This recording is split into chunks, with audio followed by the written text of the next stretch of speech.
Assalamualaikum warahmatullahi wabarakatuh. Selamat malam, selamat sore. Selamat sore, salam sejahtera bagi kita semuanya. Semoga hari ini lebih baik daripada hari kemarin dan kita selalu diberikan kesehatan lahir dan batin oleh Tuhan Yang Maha Esa, Allah Subhanahu wa taala bersama orang-orang terkasih kita. Amin amin ya rabbal alamin. Kawan-kawan semuanya, para pejuang ilmu di Kejar Paket C PKBM BAU Surabaya yang sangat saya banggakan. Sore hari ini kita akan melanjutkan materi sejarah Indonesia yang telah kita bahas dan telah kalian selesaikan tugasnya juga di pekan lalu mengenai ini ya, Hindu Buddha silang budaya lokal dan global tahap awal. Nah, kawan-kawan semuanya, saya ucapkan terima kasih bagi kalian yang sudah bergabung di Zoom meeting pada sore hari ini. Saya sangat mengapresiasi usaha kalian yang sangat luar biasa ini. Semoga Allah Subhanahu wa taala, Tuhan Yang Maha Esa membalas dan mencatat usaha kalian semua ini sebagai salah satu amal ibadah terbaik bagi kalian yang suatu saat pasti ada manfaat dan gunanya. Amin amin ya rabbal alamin. Dan bagi kalian yang belum bisa bergabung pada kesempatan sore hari ini, jangan berkecil hati karena webinar ini saya record seperti biasa dan nanti akan saya share di grup WA ke grup WA paket C PKBM BAU Surabaya. Gitu ya.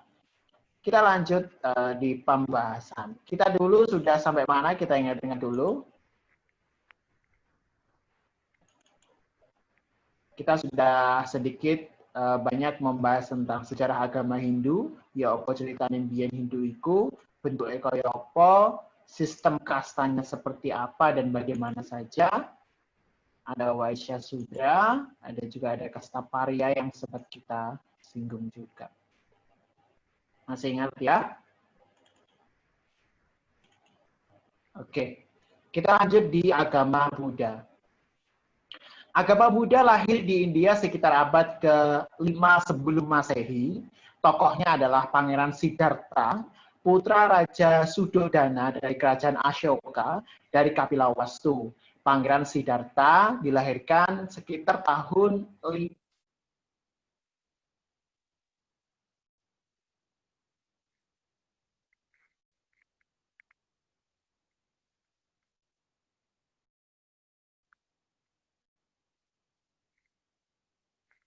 ya. Kurang lebih seperti itu dialeknya bahasa Hindi. Jadi konon seorang tokoh Buddha ini digambarkan seperti ini, persis dimanapun desain besarnya tokoh Buddha ini, Siddhartha Gautama ini, ya seperti ini. Kalian semua pasti sangat familiar ya dengan bentuk seperti ini, bentuk patung Buddha.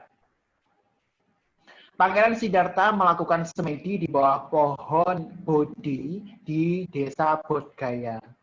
Setelah berhasil menemukan pencerahan sempurna, Siddhartha yang berhasil menjadi sang Buddha pada usia 35 tahun, mulai melakukan penyebaran ajarannya pertama di Sarnath.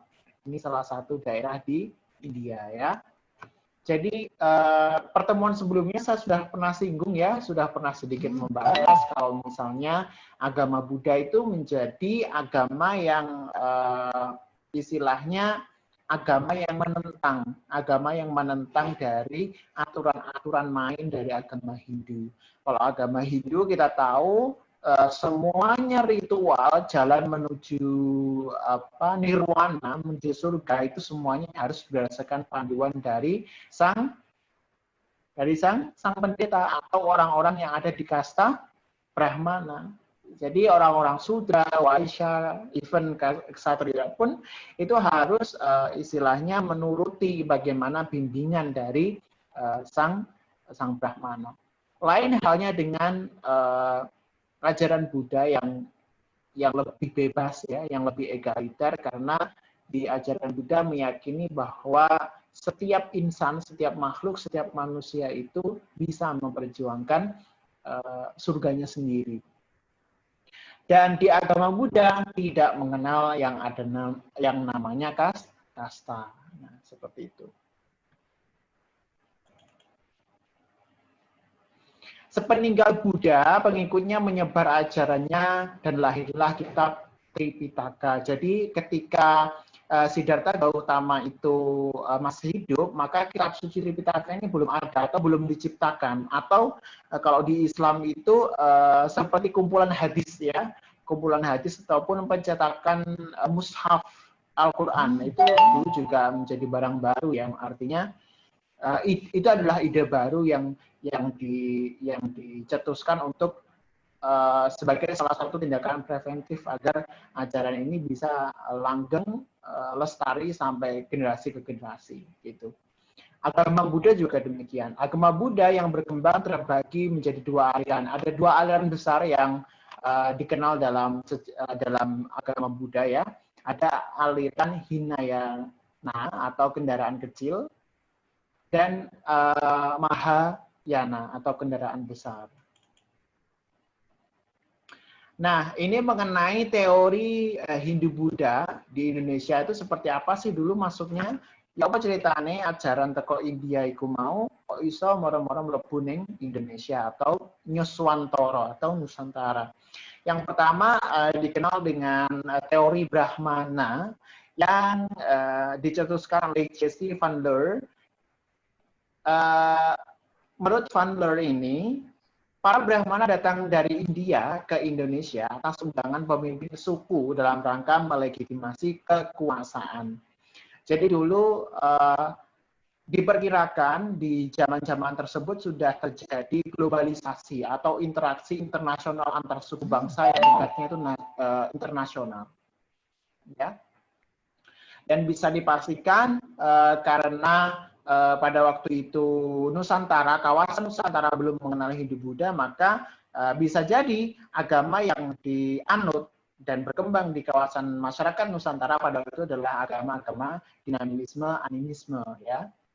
Nah, pada waktu itu dimungkinkan adanya pertalian politis atau kerjasama internasional antar suku bangsa tingkat internasional antara para pemimpin suku yang ada di wilayah Nusantara dengan yang ada di India, yang mendatangkan Brahmana ini yang dipandang sebagai sosok yang mempunyai kekuasaan politik yang dipandang di dalam masyarakat itu mempunyai andil yang lebih perannya, sehingga apapun sabdanya, apapun yang dikatakan, apapun yang difatwakan itu menjadi sangat berpengaruh di kalangan masyarakat seperti itu.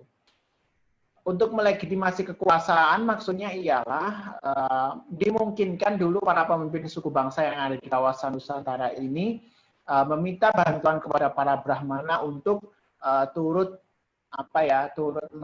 mengakui kekuasaan atau meneguhkan kekuasaan. Istilahnya kalau bahasa sekarang mengendorse gitu ya, mengendorse bahwa kayak itu misalnya para seleb Instagram tuh, oh ini loh barang ini enak gitu. Jadi mengendorse seperti itu, ikut melegitimasi. Itu kalau teori Brahmana. Yang selanjutnya adalah teori kesatria. Teori kesatria ini dicetuskan oleh F.D.K. Bose, yang mana berbunyi yang meyakini bahwa para prajurit yang kalah atau jenuh menghadapi perang di India lantas meninggalkan India. Rupanya di antara mereka ada yang sampai ke wilayah Indonesia. Kalau tadi teori Brahmana meyakini jika ajaran Hindu-Buddha itu kok bisa masuk ke kawasan Nusantara atau Indonesia itu karena peran Brahmana yang diundang oleh para pemimpin suku yang ada di Nusantara. Tapi kalau teori kesatria ini ngomong, oh bukan Brahmana, tapi melainkan kesatria. Para kesatria yang sudah jenuh, terus berperang, ada di garda terdepan itu untuk mati-matian membela kekuasaannya itu, kemudian misalnya sudah memasuki masa pensiun atau setelah berkali-kali ikut perang itu, mereka jenuh, mereka berkelana, mencari dunia baru misalnya, dan akhirnya ketemu Nusantara, ketemu Indonesia. Gitu ya. Nah, itu kalau teori kesatria. Ada teori Waisya. Teori Waisya berarti jelas ya, berarti peran kaum atau kasta Waisya lah yang kemudian ini menyebarkan ajaran Hindu-Buddha. Ini dicetuskan oleh N.G. Krom, bangsa India yang datang ke Indonesia didasarkan motivasi untuk berdagang. Jadi ya perdagangan internasional, gitu, international trade yang pada waktu itu biasa dia mencari konsumen sebanyak-banyaknya, atau mungkin dia kulaan ke Indonesia itu mencari barang yang tidak ada di India yang kemudian bisa dijual di India dan seterusnya. Kemudian secara tidak langsung mereka terus menyebarkan ajaran Hindu, Buddha gitu.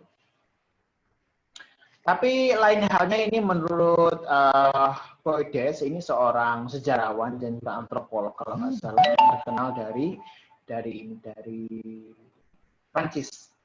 Poides ini dia seorang ilmuwan yang sudah melakukan penelitian di sekitar akhir abad 19 ya.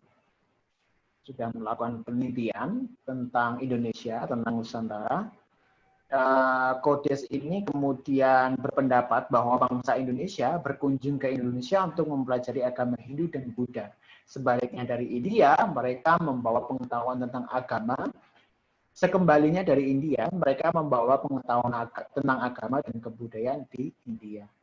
Apa yang diyakini oleh Poides ini dikenal dengan teori arus balik. Jadi ada semacam memang orang Indonesianya aja, orang Nusantaranya aja yang kemudian berkelana gitu ya, berkelana, cari tahu, sudah dapat pengetahuan, dia comeback ke Nusantara dan menyebarkan ajaran Hindu Buddha. Nah, sebelum kita memasuki ke kerajaan-kerajaan, kita tadi sudah membahas mengenai teori-teori. Nah, ya kan? Nah, kawan-kawan semuanya, di pertemuan selanjutnya kita akan membahas tentang kerajaan-kerajaan Hindu Buddha yang eksis di Nusantara atau di Asia Tenggara, yang sekarang menjadi wilayah yang bernama negara merdeka, yaitu Indonesia. Nah, maka dari itu untuk tugas sore hari ini adalah, tadi kan sudah belajar mengenai teori-teori ini. Nah, jika ada pertanyaan, silakan ditanyakan mungkin kawan yang ada di partisipan di sini, Pak Ponidi, Mbak Bernade, dan Mas Rangga Bisma, mungkin ada yang mau ditanyakan? Monggo. Pak Ponidi, ada pertanyaan? Belum, Bapak. Belum ya. Oke, Mas Rangga Bisma.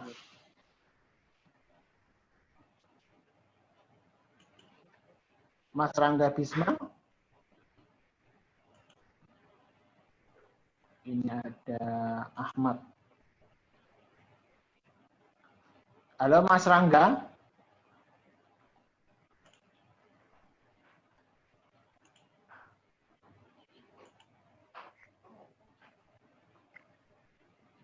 Mas Rangga, dengar suara saya?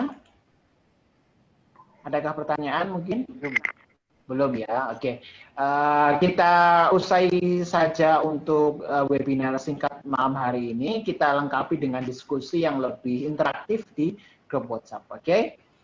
Sampai ketemu di pertemuan selanjutnya dengan pembahasan mengenai kerajaan-kerajaan yang ada di Nusantara. Untuk tugas hari ini adalah menuliskan sebuah argumentasi atau pendapat kalian tentang teori-teori mulai dari teori Waisa, kemudian teori arus balik, teori Brahma, ataupun teori kesatria. Itu menurut kalian teori mana yang paling mendekati benar? Ya. Mengapa teori ini yang kalian anggap paling benar? Sebagai teori yang bisa menjelaskan bagaimana dulu sejarahnya atau cara masuknya pengaruh-pengaruh Hindu Buddha di Nusantara atau di Indonesia. Begitu ya, seperti biasa nanti disubmit atau dikumpulkan ke Mbak Sasti paling lambat besok pukul 5 sore. Assalamualaikum warahmatullahi wabarakatuh.